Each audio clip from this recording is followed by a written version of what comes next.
Hello friends, welcome to an interesting session on ethers.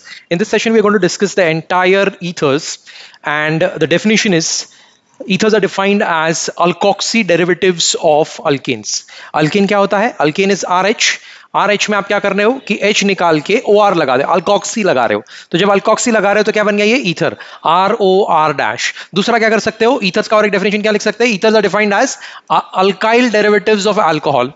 तो ये alcohol है, alcohol में से हाइड्रोजन निकाल दो, आर लगा दो, ये बन गया alkyl derivative of alcohol. So इधर अल्कोक्सी डेरिवेटिव ऑफ अल्केन या फिर alkyl derivative of alcohol, both are what, ethers. Both are the valid definitions of ethers. ठीक है. अब उसका नेक्स्ट टाइप आता है, मतलब नेक्स्ट पॉइंट आता है डेफिनेशन के बाद में आइसोमेरिज्म. आइसोमेरिज्म बहुत सारे कर सकते हैं ईथर्स के साथ में. एक फंक्शनल आइसोमेरिज्म कर सकते हैं, दैट इज CH3CH2OH. ये क्या है, alcohol. What are isomers, what are functional isomers? Two structures having the same molecular formula but different functional groups. Right. तो यहां पे क्या है, कितने कार्बन है, दो, two hydrogens and sorry two carbons, 3 + 2 + 1 6 hydrogens and 1 oxygen. दोनों का फॉर्मूला देखो, दोनों का मॉलिक्यूलर फॉर्मूला सेम है बट क्या डिफरेंट है, फंक्शनल ग्रुप डिफरेंट है. ये क्या है, अल्कोहल. ये क्या है, ether. Right. So they can form, they can show, they can depict functional isomerism. They can also show chain isomerism. अब चेन क्या है, that one is a straight chain, the other one is a branched chain. Right. तो ये एक ether है.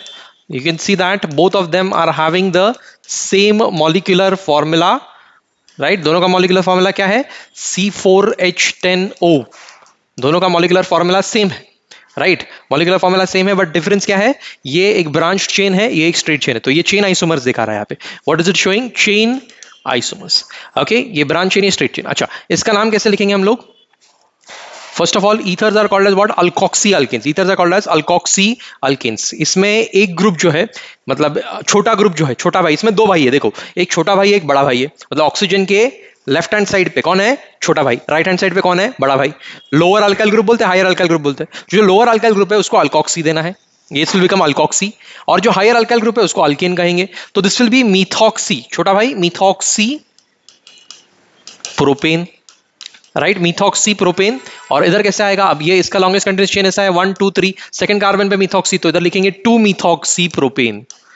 2 methoxy propane. या are you understanding? 2 methoxy propane and methoxy propane, 1 methoxy propane अगर आपको स्पेसिफाई करना है तो these are what, chain isomers of each other. Okay fine. तो ये है चेन आइसोमेरिज्म इन ईथर्स. और एक इंटरेस्टिंग और इंपॉर्टेंट जो है दैट इज मेटामेरिज्म. और एक टाइप का आइसोमेरिज्म है that is metamerism. Now what is this metamerism? Metamerism के लिए हम लोग लिखेंगे two structures having the same molecular formula. ऐसे दो स्ट्रक्चर लेंगे जिसका मॉलिक्यूलर फॉर्मूला सेम हो. Two structures having the same molecular formula, same functional group. Functional group भी क्या होगा, दोनों का सेम. दो ऐसे स्ट्रक्चर ले रहा हो जिसका मॉलिक्यूलर फॉर्मूला भी सेम है और फंक्शनल ग्रुप भी सेम है. तो सर अलग क्या है फिर? अलग ये है कि both of them are having different alkyl groups on either side of hetero atom. Right. Different alkyl groups on either side of hetero atom. यानी कि यहां पे क्या है, दिस इज ऑक्सीजन के लेफ्ट हैंड साइड पे दो कार्बन, राइट हैंड साइड पे दो कार्बन. ऑक्सीजन के लेफ्ट हैंड साइड पे एक कार्बन, राइट हैंड साइड पे तीन कार्बन. दोनों का मॉलिक्यूलर फॉर्मूला सेम है, दोनों का फंक्शनल ग्रुप भी सेम है. मॉलिक्यूलर फॉर्मूला तो सेम है, फंक्शनल ग्रुप भी सेम है. राइट. लेकिन डिफरेंस क्या है, ऑक्सीजन के left and right hand side पे इक्वल नंबर ऑफ कार्बन नहीं दोनों स्ट्रक्चर में. इधर दो है, इधर दो है, इसमें इधर एक है, इधर तीन है. So these are what, metamers of each other. Two structures having the same molecular formula, same functional group but are having different alkyl groups on either side of the hetero atom. Hetero atom मतलब, hetero atom कौन होता है organic chemistry में? Hetero atom मतलब सन एक्स, इसको hetero atom बोलते हैं. मतलब ऑर्गेनिक केमिस्ट्री में जनरली हाइड्रोकार्बन रहते हैं, बट हाइड्रोकार्बन के अलावा अगर सल्फर, ऑक्सीजन, नाइट्रोजन, हाइड्रोजन बीच में आ जाता है तो इसको कहते हैं हेटेरो एटम्स. क्या कहते हैं, हेटेरो एटम्स. तो हेटेरो एटम के ईदर साइड पे अगर different number of alkyl groups है तो उसको बोलेंगे metamers and the phenomena is called as metamerism. तो ये दोनों मेटामर्स है एक दूसरे के. अच्छा, और एक इसी एग्जांपल में हम लोग ले सकते हैं और एक classification, that is ethers are symmetrical as well as asymmetrical. तो ये सिमेट्रिकल है, दोनों साइड पे इक्वल नंबर ऑफ कार्बन है. ये एसिमेट्रिकल, इधर लेफ्ट हैंड साइड पे एक कार्बन, राइट हैंड साइड पे तीन कार्बन है. तो सिमेट्रिकल, एसिमेट्रिकल ऐसे भी इसको क्लासिफाई कर सकते हैं. बट एक्चुअली ये एग्जांपल किसका है, दोनों are metamers of each other. Fine. तो मेटामेरिज्म हो गया, आइसोमेरिज्म, चेन आइसोमेरिज्म हो गया, फंक्शनल आइसोमेरिज्म हो गया. ठीक है. अब क्या करेंगे, now we will move on to the preparation of ethers. ठीक है. तो प्रिपेयर कैसे करेंगे ईथर्स को? ईथर को प्रिपेयर करने के लिए बस तीन ही मेथड है, उसमें से एक हम लोग अल्कोहल्स में ऑलरेडी कर चुके हैं.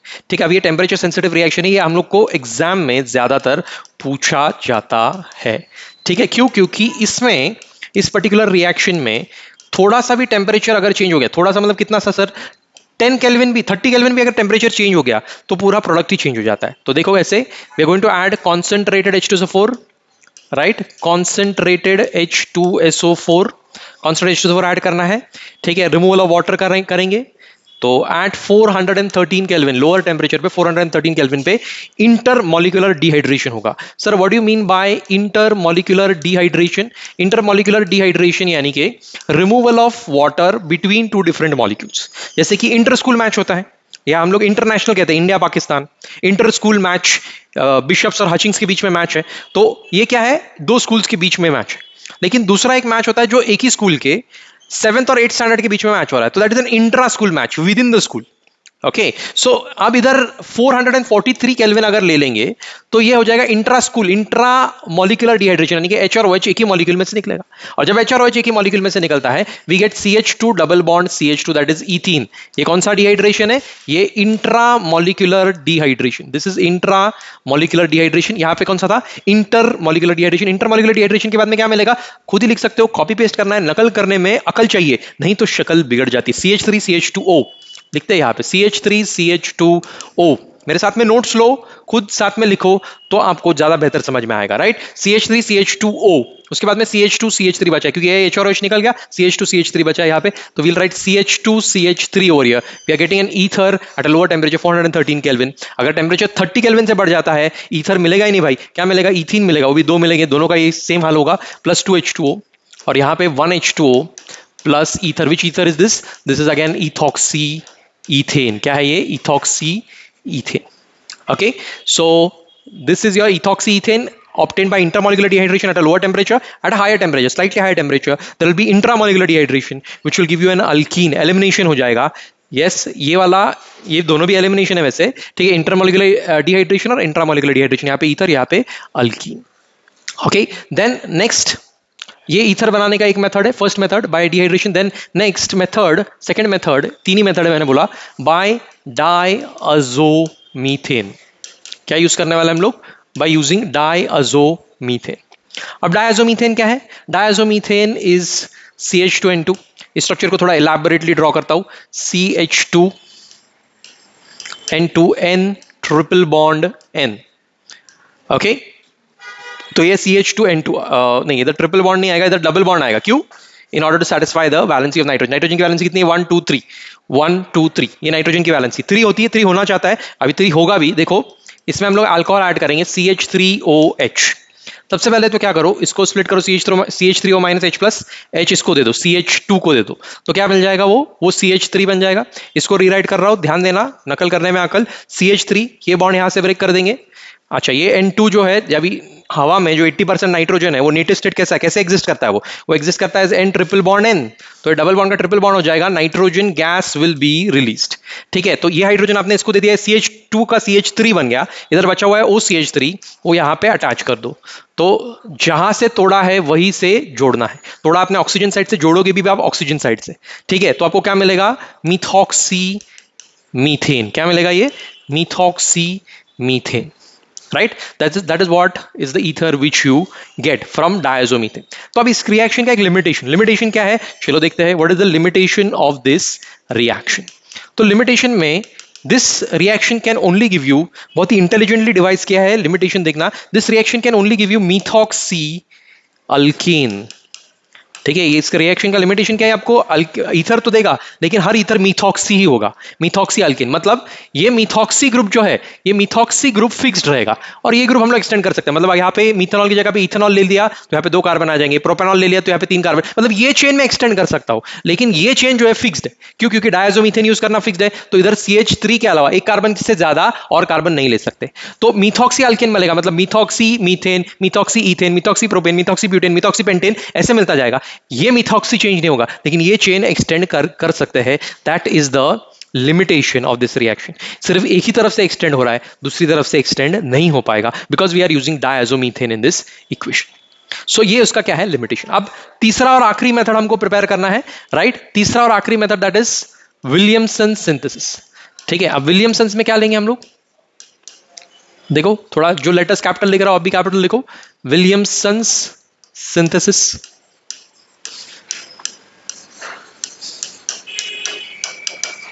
Okay, so A will stand for alkyl halide. A stands for alkyl halide. ए क्यों कैपिटल एल लिखा है ताकि आपको याद है, निमोनिक है, ये याद रखने का तरीका है। हजारों रिएक्शन में से जब विलियमसन पूछा जाता है तो बहुत सारी चीजें दिमाग में आती है, लेकिन राइट चीज क्या है, ए फॉर अल्काइल हैलाइड, ये आपका रिएक्टेंट है। दूसरा रिएक्टेंट जो एसओ है दैट इज सोडियम अल्कोक्साइड, ये आपका दूसरा वाला रिएक्टेंट है। और ये दोनों को रिएक्ट करेंगे तो ई फॉर क्या मिलेगा, ई फॉर ईथर मिलेगा आपको। What will you get, E for ether. आ रहा है समझ में? हेलो, या अल्काइल हैलाइड, सोडियम अल्कोक्साइड, और क्या मिलने वाला है, ईथर। तो करते हैं इसको। अल्काइल हैलाइड ले लो CH3Br, कोई भी अल्काइल हैलाइड ले सकते हैं, सिर्फ टर्शियरी मत लेना। क्यों नहीं लेना टर्शियरी, बताता हूं। ठीक है, प्राइमरी सेकेंडरी कोई भी अल्काइल हैलाइड ले लो, हैलोअल्केन ले लो, ब्रोमोमीथेन या मिथाइल ब्रोमाइड।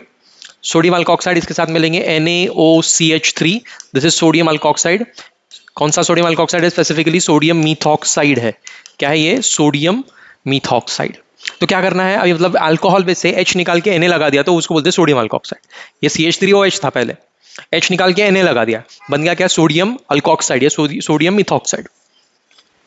Na और Br इनकी शादी होने दे दो, तो यहां पे क्या मिलेगा, NaBr, और जो बचा है उसको कंबाइन करो, CH3OCH3, as simple as that, CH3OCH3। और एक बार हमको ईथर मिल गया, कौन सा ईथर मिला, ये methoxy methane. Once again, okay, methoxy methane. अच्छा, ये मीथॉक्सी मीथेन है ना, ये IUPAC नेम है। कॉमन नेम क्या बोलेंगे, डाइमिथाइल ईथर।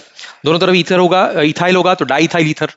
ठीक है, एक तरफ मिथाइल एक तरफ इथाइल है तो methyl ethyl methyl ether. Alphabetically E पहले आता है, इथाइल मिथाइल ईथर। ठीक है, तो कॉमन नेम्स भी बहुत आसान है, IUPAC नेम भी मैंने आपको समझा दिया है।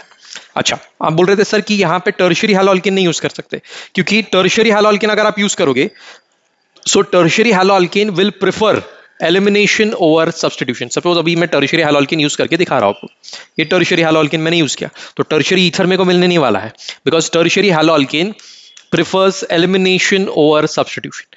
मतलब क्या होगा सर, ये Na और Br तो कंबाइन होगा, बट NaBr कंबाइन होने के बाद में यहां से एक हाइड्रोजन निकलेगा, ये OCH3 के साथ कंबाइन हो जाएगा, CH3OH मिलेगा, अल्कोहल मिलेगा, और ये वाला जो है that will be the elimination होने के बाद में जो प्रोडक्ट बचता है वो CH3 डबल बॉन्ड CH2, यानी कि इसको हम लोग कहेंगे कॉमन नेम्स में आइसोब्यूटाइलीन। क्या हो गया, क्या बोला मैंने, haloalkanes, tertiary haloalkanes prefer elimination over substitution.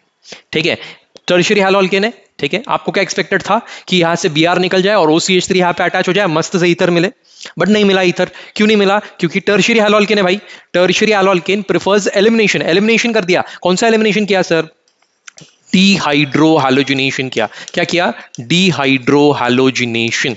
डिहाइड्रोहैलोजिनेशन is removal of hydrogen and halogen, hydrogen और हैलोजन को निकाल दिया, तो डिहाइड्रोहैलोजिनेशन। हाइड्रोजन हैलोजन निकालने के बाद में जो बचा हुआ प्रोडक्ट है वो अल्कीन है। कौन सा अल्कीन है, आइसोब्यूटाइलिन, उसका कॉमन नेम है, IUPAC नेम है 1 2 3। यहां से नंबरिंग शुरू करेंगे, यहाँ पे डबल बॉन्ड है, सेकंड कार्बन पे मिथाइल, तो 2 methyl propene is the common IUPAC name, 2 methyl propene, और isobutylene is the common name. आया समझ में, एकदम easy, right. So this is dehydrohalogenation करने के बाद में मिथेनॉल प्लस आइसोब्यूटाइलिन मिल गया। अगर तो सर हम लोग फिर टर्शियरी हैलोअल्केन कभी प्रिपेयर नहीं कर सकते, टर्शियरी ईथर कभी प्रिपेयर नहीं कर सकते क्या, हाँ टर्शियरी ईथर आप प्रिपेयर कर सकते हो, लेकिन टर्शियरी हैलोअल्केन यूज करना मना है, टर्शियरी हैलोअल्केन को यूज करना मना है, लेकिन टर्शियरी अल्कोक्साइड यूज करने के लिए किसी ने मना नहीं किया है। तो टर्शियरी अल्कोक्साइड आप बेधड़क यूज करो, कोई प्रॉब्लम नहीं है, टर्शियरी अल्कोक्साइड में कोई इशू नहीं है। देखो टर्शियरी हैलोअल्केन में क्या होता है ना, कि यहां पे इन दोनों का बॉन्ड बहुत ज्यादा स्ट्रांग है। क्यों, क्योंकि ये इलेक्ट्रॉन डोनेटिंग ग्रुप है, ये 3 इलेक्ट्रॉन, यहां से इलेक्ट्रॉन डोनेट हो रहे, यहां से इलेक्ट्रॉन डोनेट हो रहे, यहां से इलेक्ट्रॉन डोनेट हो रहे, ये कार्बन हो गया इलेक्ट्रॉन रिच, हैलोजन्स रहते हैं electron deficient. Electron deficient halogen और इलेक्ट्रॉन रिच कार्बन दोनों एक दूसरे को छोड़ना नहीं चाहते, ये आसानी से सब्स्टिट्यूशन के लिए प्रमोट नहीं करता रिएक्शन को, सब्स्टिट्यूशन के लिए फॉर नहीं है ये आसानी से छूटेगा नहीं और आसानी से OCH3 यहाँ पे अटैच होगा नहीं, क्योंकि ऑक्सीजन है ठहरा इलेक्ट्रॉन रिच, ऑक्सीजन भी इलेक्ट्रॉन रिच है, कार्बन भी है, कार्बन भी इलेक्ट्रॉन रिच है, मैं भी रानी तू भी रानी, कौन भरेगा घर का पानी। मतलब ये कार्बन बोल रहा है मैं Br के साथ ठीक हूं, या और कहीं ये Br भी चला जाए तो हाइड्रोजन भी चला जाएगा, मैं ऑक्सीजन के साथ मैं पेयर नहीं करूंगा। क्यों, क्योंकि ये कार्बन इलेक्ट्रॉन रिच है, ऑक्सीजन का भी इलेक्ट्रॉन रिच है, दोनों की ईगो प्रॉब्लम हो रही, ठीक है, दोनों रिच है, इसके लिए दोनों साथ में आसानी से कंबाइन नहीं हो रहे, ठीक है। लेकिन अगर बात यहां की जाए तो यहां पे ये इजीली बॉन्ड ब्रेक हो जाएगा, Na और Br आराम से कंबाइन हो जाएंगे, और जब Na और Br आराम से कंबाइन हो जाएंगे तो हमको ये CH3 तो कोई नाटक नहीं करेगा ऑक्सीजन के साथ में कंबाइन होने के लिए, तो फटाफट हमको एक टर्शियरी ईथर वाला अल्कोक्सी अल्केनिक ईथर मिल जाएगा। तो इसका नाम क्या है? अब इसका नाम हम लोग को लिखना पड़ेगा, लॉन्गेस्ट चेन फाइंड आउट करना पड़ेगा, ये थोड़ा ट्रिकी है, ठीक है। तो इसको हम लोग कैसे लिखेंगे? 1 2 3, ये लॉन्गेस्ट कंटिन्यूस चेन है इसकी। सेकंड कार्बन पे मीथॉक्सी है तो 2 मीथॉक्सी, 2 मीथॉक्सी, और सेकंड कार्बन पे मिथाइल भी है तो 2 methyl, 2 methyl, 2 methoxy propane, 2 methyl 2 methoxy propane, ठीक है। This will be the IUPAC name of this compound. Okay, 2 methyl 2 methoxy propane, देखना। ओके, सो ये हो गया आपका Williamson synthesis, and with this we finish the ethers, ठीक है। Ethers हमारा क्या हो गया? फिनिश। अब नेक्स्ट वीडियो हम लोग शूट करेंगे। नेक्स्ट वीडियो में हम लोग क्या देखने वाले हैं? प्रिपरेशन ऑफ ईथर्स खत्म हो गया, इधर उधर मुंह मत देखो, प्रिपरेशन अभी खत्म हुआ है, केमिकल प्रॉपर्टीज अभी बाकी। प्रिपरेशन छोटा है इसका, सिर्फ 3 ही मेथड्स, अल्कोहल में बेशुमार मेथड्स थे, फिनॉल्स में बहुत सारे मेथड्स थे, ठीक है। अब इधर ईथर्स में सिर्फ 3 ही प्रिपरेशन मेथड, बाकी के क्या है? केमिकल प्रॉपर्टीज, वो हम लोग नेक्स्ट सेशन में देखते हैं।